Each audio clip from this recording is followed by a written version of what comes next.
So the beauty hair industry is in midst of another shift. One thing that I've found with a lot of new stylists, they're very talented in a high ticketed part of the industry. And they're not really worried about anything but doing what their talent calls them to do, whether it's weaves, braids, K-tips, microlocks, whatever it is. And they leave a lot of the hair care behind, because in a lot of these services, they require their clients to come pre-shampoo. So if your client is coming pre-shampoo, you're not caring for the hair. But the thing about that is, it's harder to fill your books on high-ticketed services than it is on hair care. I'm an old school stylist, or I'm what many people would consider an old school stylist. And when we built our books on services that their clients did not have to touch their hair, but it didn't take us 4 hours to do the style either.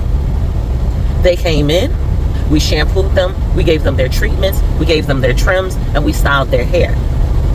And we were able to have standing appointments for a lot of our clients that came every 2 weeks. I want to advise a lot of the stylists out here that are focused on these high-ticketed services and not really focusing on hair care, it may become harder and harder for you to fill your books. God forbid we get to a point where importing hair becomes an issue. What are you going to do? So it might be good for you to start building your hair care services now. Not just styling, not just installs, but hair care now.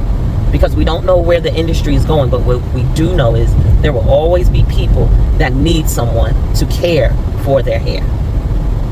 Learn how to decipher when the hair needs protein, when they need a moisture protein balance, they need elasticity, they have high porosity, what type of trim they need, how often they need a trim, what their growth cycle is, what their moisture cycle is, what kind of bonding treatment needs to accompany the type of color treatment, whatever it is that they're getting done, you need to know how to do it. You need to have the resources under your belt.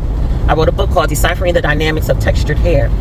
In that, I break down all of the varying characteristics of our hair, far beyond what's your hair type.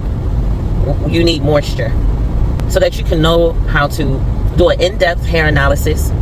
I've created a texture profile wheel to assist you in your hair assessments, and I guide you through how to treat and care for the varying interrelated characteristics of each individual's hair based on their need. So check it out. The link is in the bio.